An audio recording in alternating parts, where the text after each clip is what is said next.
ছাত্রছাত্রীরা, আজকে আমরা যেটা আগের দিন আলোচনা করছিলাম তার শেষ পার্টটা আজকে শেষ আলোচনা করব, উৎপাদনের বাইরে দাম নির্ধারণ। সেখানে আমরা শেষ করেছিলাম রিকার্ডোর খাজনা তত্ত্ব এবং আধুনিক খাজনা তত্ত্ব দিয়ে আমরা শেষ করেছি।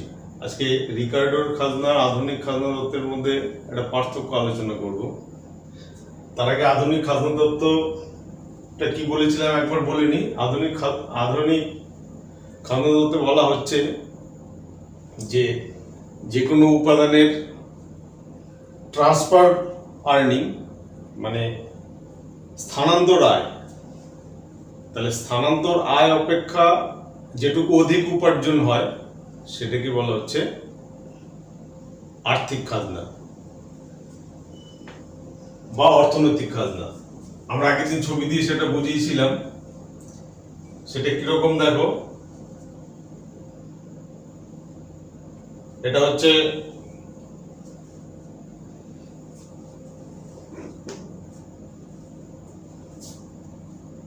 সাপ্লাই আর ডিমান্ড যদি হয় শ্রমের, তাহলে সেখানে আমরা বলেছি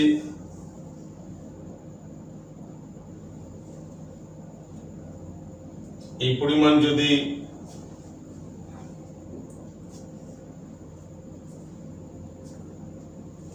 এই ওজি পরিমাণ জমি দিলে এটা যদি প্রাইস হয়, তাহলে দেখো এই খণ্ড জমি এই পরিমাণ, এই খণ্ড যদি জমি নিই তাহলে এটাকে আমরা বলেছি যোগান। তাহলে এই পরিমাণ জমির আয় দেখো এতটা, আর মানে যেটা ট্রান্সফার আর্নিং যেটা সেটা হচ্ছে এইটুকু। তাহলে এইটুকু হচ্ছে খাজনা। একই রকম ভাবে যদি পুরো জমির ক্ষেত্রে এটা যদি টি ধরি, এস ও জি টি, এটা হচ্ছে ট্রান্সফার আয় আর এটা হচ্ছে সম্পূর্ণ আয়, তাহলে এইটুকু হচ্ছে অর্থনৈতিক খাজনা। আমি একটা ছোট উদাহরণ দিয়ে যদি বলি, এরকম মনে করো যে এক খণ্ড জমি রয়েছে, এই যে ট্রান্সফার আর্নিং বা স্থানান্তর আয়টা যদি বুঝতে অসুবিধা হয় তাহলে দেখে নাও যে এই পরিমাণ এই খণ্ড জমিতে এই ব্যক্তি ধান চাষের জন্য নিতে চাইছে, সে যদি 10 টাকা খাজনা দিতে চায়। বি ব্যক্তি গম চাষের জন্য নিতে চাইছে, সে যদি 15 টাকা খাজনা দিতে চায়, তাহলে ট্রান্সফার আর্নিং বা স্থানান্তর আয় হবে 15 মাইনাস 10 সমান 5 টাকা। তাহলে এই জমির খাজনা হবে 5 টাকা। যে এইটাই দেখা হচ্ছে এই অংশটা, ঠিক আছে? এটাকে বলা হয় অর্থনৈতিক খাজনা। তাহলে এটা হচ্ছে খাজনার আধুনিক তত্ত্ব। তাহলে রিকার্ডোর তত্ত্ব থেকে আধুনিক তত্ত্বের পার্থক্যটা তাহলে কি দেখো। প্রথম কথা, রিকার্ডো বলেছেন যে শুধুমাত্র জমির ক্ষেত্রেই খাজনার উদ্ভব হয়, কিন্তু আধুনিক খাজনার তত্ত্বে বলা হচ্ছে যে সবকিছুরই খাজনার উদ্ভব হতে পারে। বাট সবকিছুরই বলতে সব উপাদানেরই। 2 নম্বর, রিকার্ডো বলেছেন যে খাজনা জমির ক্ষেত্রে পার্থক্যমূলক খাজনা আর হচ্ছে স্কারসিটি, জমির স্কারসিটি রেন্ট যেটাকে বলা হচ্ছে। আর আধুনিক খাজনা তত্ত্বে বলা হচ্ছে যে কোনো উপাদানের মানে মোট আয় থেকে এই ট্রান্সফার মানে স্থানান্তর আয় বাদ দিলে যেটা পড়ে থাকে সেটাকে বলা হচ্ছে খাজনা। আরেকটা উল্লেখযোগ্য পার্থক্য হলো যে রিকার্ডো বলেছেন যে খাজনাটা উৎপাদন ব্যয়ের অংশ নয়। মানে উৎপাদন খাজনাটা হচ্ছে উদ্বৃত্ত। তার মানে খাজনা বাড়ার জন্য কোনো দ্রব্যের দাম বাড়বে না, বরং দাম বাড়লে খাজনার পরিমাণটা বাড়বে। কিন্তু আধুনিক তত্ত্বে বলা হচ্ছে যে না, অন্যান্য সমস্ত উপাদানের দামের মতোই খাজনারও, মানে যেহেতু উৎপাদন ব্যয়ের খাজনা একটা অংশ, তাই খাজনা বাড়লে দ্রব্যের দাম বাড়বে। ঠিক আছে? তাহলে এটা হচ্ছে আধুনিক খাজনার সঙ্গে রিকার্ডোর খাজনার তত্ত্বের পার্থক্য। তাহলে আমরা আলোচনা করছি উপাদানের বাজারে দাম নির্ধারণ। সেখানে প্রথম উপাদান জমি, জমির যেটা রিটার্ন সেটা খাজনা, খাজনার আলোচনা শেষ হলো। এরপরে আসছে আমরা শ্রম। তাহলে শ্রমের ক্ষেত্রে শ্রমের রিটার্নটাকে আমরা কি বলেছি? শ্রমের রিটার্নটাকে বলেছি মজুরি। তাহলে মজুরি কি করে নির্ধারণ হয় আমরা সেটা আলোচনা করব। তার আগে আমরা জেনে নেব যে মজুরি কি, হোয়াট ইজ ওয়েজ। মজুরি শ্রমিক তার শ্রমদান করার জন্য, উৎপাদন কার্যে তার শ্রমদান করার জন্য যেটা পায় সেটাকেই বলা হচ্ছে মজুরি। এখন এই মজুরি দুটো ভাবে বলা যেতে পারে। এক নম্বর হচ্ছে আর্থিক মজুরি, দুই নম্বর হচ্ছে প্রকৃত মজুরি। প্রথমে এটা বুঝতে হবে আর্থিক মজুরি কি না। এই যে বললাম শ্রমিক উৎপাদন কার্যে তার শ্রমদান করার জন্য অর্থের অঙ্কে যেটা পায় সেটাকে বলা হচ্ছে আর্থিক মজুরি। আর প্রকৃত মজুরিটা কি না, শ্রমিক তার শ্রম কার্য দান করার জন্য যেটা পেল সেটা দিয়ে যে প্রকৃতপক্ষে যে পরিমাণ জিনিসপত্র ক্রয় করতে পারে সেটা হচ্ছে তার প্রকৃত মজুরি। আমাদের কাছে কিন্তু প্রকৃত মজুরিটাই গুরুত্বপূর্ণ। কেন? তার কারণ আর্থিক মজুরি একই থাকা অবস্থায় যদি জিনিসপত্রের দাম বেড়ে যায় তাহলে কিন্তু সে ওই মজুরি দিয়ে আগের মতো জিনিসপত্র ক্রয় করতে পারবে না, তার স্ট্যান্ডার্ড অফ লিভিং, জীবনযাত্রার মান কমে যাবে। তাহলে আর্থিক মজুরি থেকে প্রকৃত মজুরিটা কিন্তু আমাদের কাছে অত্যন্ত গুরুত্বপূর্ণ। তাহলে এখন আমরা দেখব যে এই মজুরিটা, প্রকৃত মজুরিটা কি করে নির্ধারণ করা হয়। দেখো আমরা বলেছি আধুনিক তত্ত্বের ক্ষেত্রে কি না, প্রত্যেকে রিটার্নটা কি হবে না তার প্রান্তিক উৎপাদনশীলতার তথ্য থেকে, যে মার্জিনাল প্রোডাক্টিভিটি যতটা সেই হিসেবে তার রিটার্ন হবে। তাহলে শ্রমিকের প্রান্তিক উৎপাদনশীলতার তথ্য, শ্রমিকের যে উৎপাদন সেটা কিনা ক্রমহ্রাসমান। আরো কিছু আমরা এটাকে ইয়ে করার জন্য বলেছি যে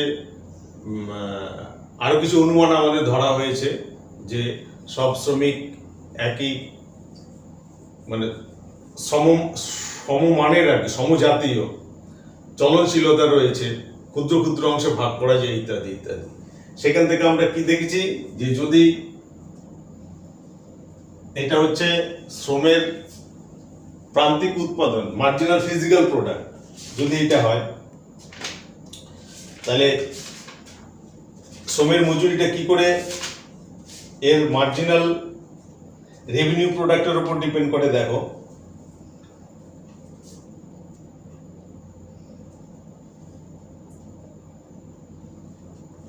এটা হচ্ছে মার্জিনাল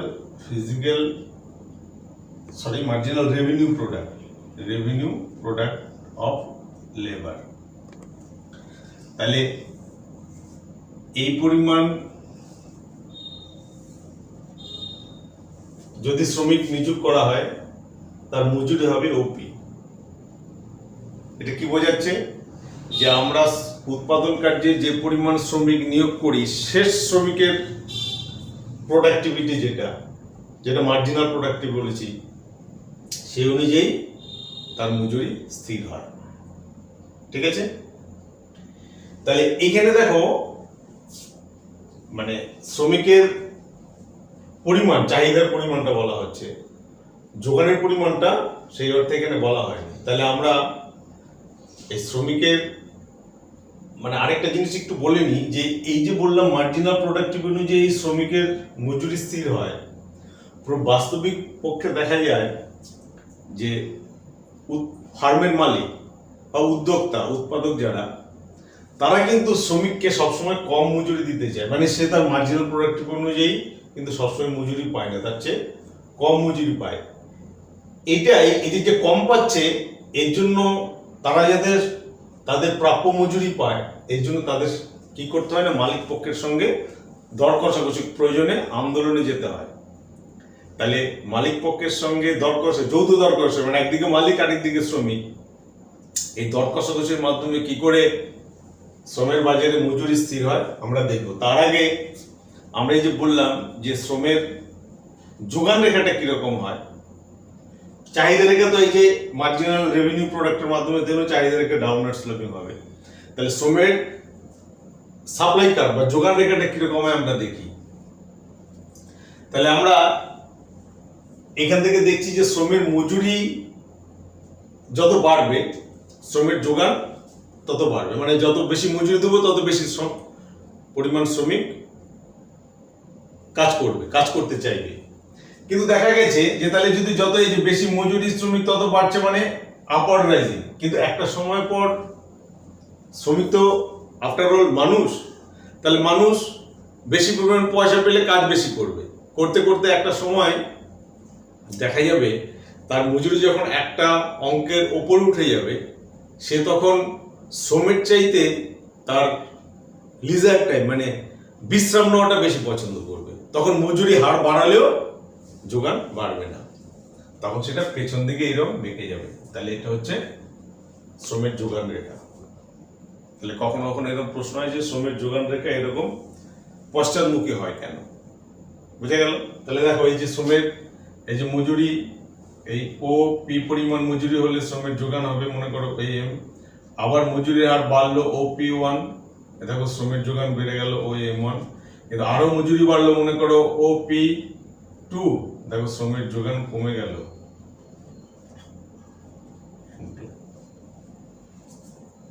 ঠিক আছে, বেশ। এবার আমাদের মূল যেটা লক্ষ্য যে মজুরি কি করে স্থির হয়, এই যে যৌথ দর কষাকষির মাধ্যমে মজুরি, তাহলে চাহিদা ও যোগানের ঘাত প্রতিঘাতের মাধ্যমে কি করে বা যৌথ দর কষাকষির মাধ্যমে কি করে মজুরির হারটা স্থির হয় আমরা সেটা এখন দেখব। তাহলে আমরা কি দেখলাম যে চাহিদা রেখা এই, যোগান রেখা এই, তাহলে চাহিদা ও যোগান রেখা পরপর এই পরস্পরকে এখানে মনে করে এই বিন্দুতে ছেদ করেছে, তাহলে এটা ভারসাম্যের বিন্দু, তাহলে আমরা বলছি ওপি পরিমাণ মজুরি হবে, তখন শ্রমের যোগান হবে কতটা মনে করো এম করে।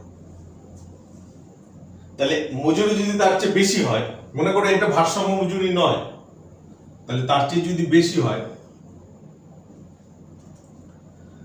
তাহলে এটা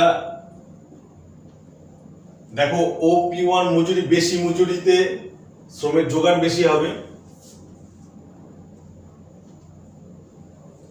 কিন্তু মালিক পক্ষ বেশি মজুরি দিতে চায় না, তাহলে সে কম পরিমাণ শ্রমিক নিয়োগ করবে, এই যে চাহিদা কমে গেল, তাহলে যোগান বেশি চাহিদা কম, তার ফলে মজুরি কমতে থাকবে। কতক্ষণ কমবে না যতক্ষণ এই অতিরিক্ত সাপ্লাই আছে, তাহলে এই বিন্দুতে আসার পর অতিরিক্ত সাপ্লাইটা শেষ হয়ে যাবে, তাহলে এরপর আর নামার চেষ্টা করবে না। ঠিক অন্যভাবে যদি বলি যে মজুরির হার যদি ও পি টু হয়, তাহলে দেখো ও পি টু এই মজুরির হার কমে গেলে সাপ্লাই কমে যাবে, আগে বললাম। তাহলে এটা মনে করো এ ওয়ান, এটা মনে করো বি ওয়ান, তাহলে ও পি টু এই মজুরিতে চাহিদা বেশি যোগান কম, তাহলে চাহিদা বেশি যোগান কম হলে, চাহিদা বেশি হলে দাম বাড়বে, মানে মজুরির হার বাড়তে থাকবে। কতক্ষণ বাড়বে? যতক্ষণে অতিরিক্ত চাহিদা থাকছে। এই বিন্দুতে অতিরিক্ত চাহিদা শেষ, অতএব এই বিন্দু হবে ভারসাম্য বিন্দু এবং ওপি হবে ভারসাম্য মজুরির হার। তাহলে এইভাবে শ্রমিক পক্ষ এবং মালিক পক্ষের মধ্যে যৌথ দর কষাকষিতে ভারসাম্য মজুরির হারটা স্থির হয়। ঠিক আছে, তাহলে আমরা জমির খাজনা দেখলাম, শ্রমের মজুরি দেখলাম, এবার আমরা দেখব কি না মূলধনের সুদ। মূলধনের সুদ বা সুদের হার কিভাবে স্থির হয়। তাহলে আমরা প্রথমে সুদের হার স্থির করার ক্ষেত্রে যে সুদটা কি, হোয়াট ইজ ইন্টারেস্ট। এখন সুদ কি, বিভিন্ন অর্থনীতিবিদ সুদের সংজ্ঞাটাকে বিভিন্নভাবে বলেছেন। না, সুদ হচ্ছে যে মানুষের হাতে যে মূলধনটা রয়েছে, যে অর্থ রয়েছে, সেটা তার সাথে ভোগের কাজে ব্যবহার করে। তাহলে সেটা যদি অন্য কাউকে দিয়ে দেয়, তার মানে সে সাময়িক ভোগ থেকে তাকে বিরত থাকতে হয়। এই ভোগ বিরোধী পুরস্কারটাকেই অর্থনীতিবিদরা বলেছেন সুদ। ঠিক আছে, তাহলে সুদ হচ্ছে কি না ভোগ বিরতির পুরস্কার। কোনো মূলধন যদি কোনো উদ্যোক্তা ধার নেয় তাহলে সেই মূলধনের পুরস্কারটা হচ্ছে সুদ। অর্থনীতিবিদ কেইনস এটাকে আরেকটু ব্যাখ্যা করেছেন যে মানুষের হাতে এই যে অর্থটা রয়েছে, বিভিন্ন কারণে মানুষ এই নগদ অর্থটা হাতে ধরে রাখতে চায়। মানে নগদ অর্থটা ধার দেওয়া মানে মূলধন ধার দেওয়া, তার জন্য ইন্টারেস্ট। তাহলে কেইন সাহেব প্রথমে বললেন, ব্যাপারটাকে আরো বিস্তারিতভাবে আলোচনা করলেন। উনি বললেন যে মানুষের এই নগদ অর্থের প্রয়োজন হয় তিনটি কারণে। কি কারণ না, 1 নম্বর কারণ বলছেন যে মানুষ তার দৈনন্দিন জীবন যাপন করার জন্য কিছু খরচ হয় মানুষ যেটা আয় করে তার একটা অংশ দৈনন্দিন জীবনযাপনের জন্য কিছু বাজার হাট করা ইত্যাদি ইত্যাদি। ঠিক আছে, তার জন্য কিছু খরচ হয়। 2 নম্বর, মানুষ নগদ অর্থ ধরে রাখতে চায় যে হঠাৎ কোনো যদি বিপদ হয়, অসুখ বিসুখ হয় ইত্যাদি, তার জন্য একটা নগদ অর্থ হাতে ধরে রাখতে চায়। 3 নম্বর, মানে মানুষের মোট আয়টা তাকে 3 ভাগে ভাগ করেছেন। এটা মেটানোর পর যে অর্থটা থাকে সেই অর্থটা কেইন সাহেব বলেছেন যে মানুষ স্পেকুলেশনে খরচ করে, ফাটকাতে খরচ করে, মানে মূলত ঋণপত্রে ইনভেস্ট করতে চায় যেখান থেকে তার কিছু রিটার্ন হতে পারে। ঠিক আছে, দেখো এই দুটো মানে কি পরিমাণ অর্থ প্রতিদিন দৈনন্দিন খরচের জন্য রাখবেন, কি পরিমাণ অর্থ মানে হঠাৎ অসুবিধা হলে তার জন্য রাখবেন, এই দুটোই কিন্তু তার আয়ের উপর ডিপেন্ড করে। মানে মানুষের আয় যত বেশি হবে তত এই দুটোর উপর জমা রাখার প্রবণতা বেশি হবে। এটা রাখার পর যেটুকু থাকছে সেটা হচ্ছে স্পেকুলেশনের জন্য খরচটা, মানে টাকা রাখবে কি রাখবে না তার উপর কিসের উপর ডিপেন্ড করে না, সেখান থেকে রিটার্নটা যদি বেশি হয়, তার মানে যদি সুদের হারটা বেশি হয় তাহলে স্পেকুলেশনে টাকা বেশি রাখবে। তাহলে এই দুটো ডিপেন্ড করছে। তাহলে টাকার চাহিদার ব্যাপারটা বোঝো, যে চাহিদা রেখাটা আমরা একই রকম ভাবে চাহিদা যোগানের ঘাত প্রতিঘাতের মাধ্যমে মূলধনের চাহিদা এবং যোগানের ঘাত প্রতিঘাতের মাধ্যমে সুদের হারটা নির্বাচন করব। তাহলে এটা মূলধনের চাহিদার ক্ষেত্রে আমরা টাকার চাহিদার ক্ষেত্রে আমরা কি দেখছি না একটা অংশ তার আয়ের উপর ডিপেন্ড করছে। মানে মোট চাহিদাকে এল যদি বলি, তার একটা অংশ হচ্ছে এল ওয়াই, মানে ইনকামের উপর ডিপেন্ড করছে, আরেকটা হচ্ছে রেট অফ ইন্টারেস্টের উপর এল আর। ঠিক আছে, এখন নির্দিষ্ট সময়ের পরিপ্রেক্ষিতে মানুষের আয়টা স্থির থাকে। তাহলে চাহিদার কিসের উপর ডিপেন্ড করছে না রেট অফ ইন্টারেস্টের উপরে। এবার আসছে অর্থের যোগান। একটা দেশে নির্দিষ্ট সময়ের পরিপ্রেক্ষিতে অর্থের যোগানটা স্থির থাকে, আবার সময় পর্যায়ে অর্থের যোগানটা বাড়া কমা হতে পারে। তাহলে একটা সময়ের পরিপ্রেক্ষিতে অর্থের যোগান স্থির, তার মানে এই মনে করো অর্থের যোগান যেহেতু স্থির তাহলে এটা উল্লম্ব অক্ষের প্যারালাল সরলরেখা। আর তাহলে এটা অর্থের যোগান স্থির। আর চাহিদাটা কি হবে, চাহিদাটা রেট অফ ইন্টারেস্টের উপর ডিপেন্ড করে, আয় একটা নির্দিষ্ট পরিপ্রেক্ষিতে স্থির। তাহলে চাহিদা রেখাটা ডাউনওয়ার্ড স্লোপে। তাহলে চাহিদা এবং এটা যদি এমএম রেখা বলি, আর এটা যদি আমরা যে কোনো রেখাই বলতে পারি, মনে করো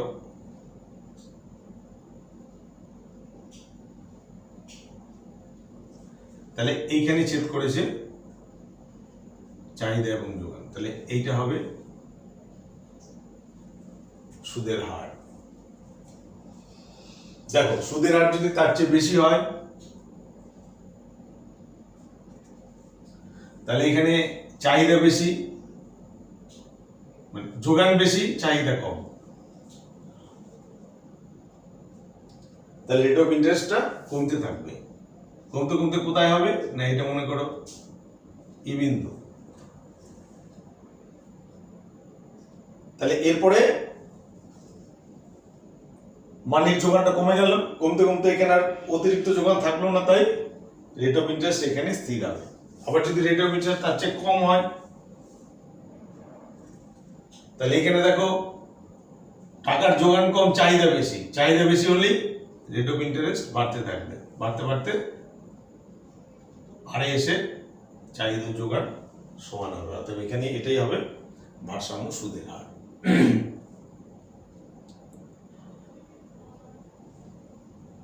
এখন আরেকটা জিনিস আমাদের বুঝতে হবে, মানে কেন সাহেব আরেকটা বুঝিয়েছেন, আরেকটা জিনিস বলেছেন, সেটা হচ্ছে যে এখন আমরা লিকুইডিটি ট্র্যাপ বোঝাবো। আরেকটা জিনিস যেটা বলতে চাইছেন, এখানে আরেকটা জিনিস আমরা একটু আলোচনা করে নিই। যদি মনে করো যে টাকার, বললাম যে নির্দিষ্ট সময়ের পরিপ্রেক্ষিতে টাকার যোগানটা স্থির, এবার টাকার যোগান যদি বেড়ে যায়, তাহলে টাকার যোগান বেড়ে গেলে ভারসাম্য সুদের হারটা কিন্তু কমে যাবে। দেখতে পাচ্ছ এই যে টাকার যোগান M1 M1, দেখো সুদের হার এটা ছিল এই বিন্দুতে, মানে তার চেয়ে কমে গেল, ঠিক আছে। আবার যদি ইনকাম লেভেলটা বেড়ে যায়, এই যে ইনকাম লেভেল নির্দিষ্ট স্থির বলেছি, সেটা যদি বাড়ে, তাহলে দেখো চাহিদা রেখাটা বাড়বে, সেক্ষেত্রে টাকার যোগান স্থির, চাহিদা রেখা এটা ছিল, এখন এটা হলো, দেখো ভারসাম্য সুদের হারটাও এটা আর ছিল আর বেড়ে গেল।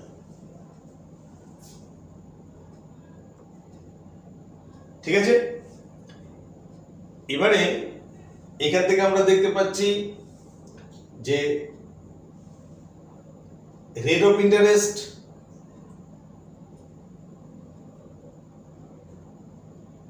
যত কমে যাচ্ছে, তত কি হচ্ছে না, মানুষের টাকা ধরে রাখার প্রবণতাটা কি দাঁড়াচ্ছে দেখো।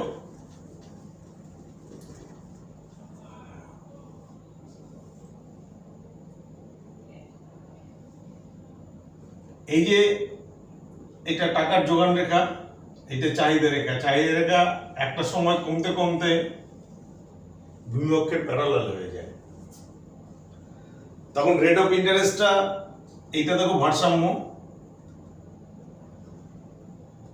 রেট অফ ইন্টারেস্টটা যখন কমে যাবে, কমতে কমতে যখন এমন পরিমাণে কমে যাবে যেটা তখন এই প্যারালাল অক্ষের হলো, তখন মানুষ তখন সমস্ত টাকাটাই নগদ হিসাবে হাতে ধরে রাখার চেষ্টা করবে, এরপর আর কিন্তু রেট অফ ইন্টারেস্ট কমবে না।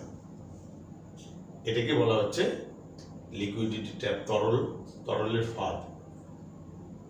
ঠিক আছে, তাহলে আজকে আমরা আলোচনা শেষ করছি এখানেই, যে কি করে ভারসাম্য সুদের হারটা স্থির হলো, আর কেইন সাহেব কি করে এই সুদের হারটা, মানে টাকার যোগানের সঙ্গে সঙ্গে বা টাকার চাহিদা রেখার সঙ্গে সঙ্গে সুদের হারটা কি করে ওঠানামা করে, এটা স্পষ্টভাবে আলোচনা হলো। আর সবার শেষে লিকুইডিটি ট্র্যাপ।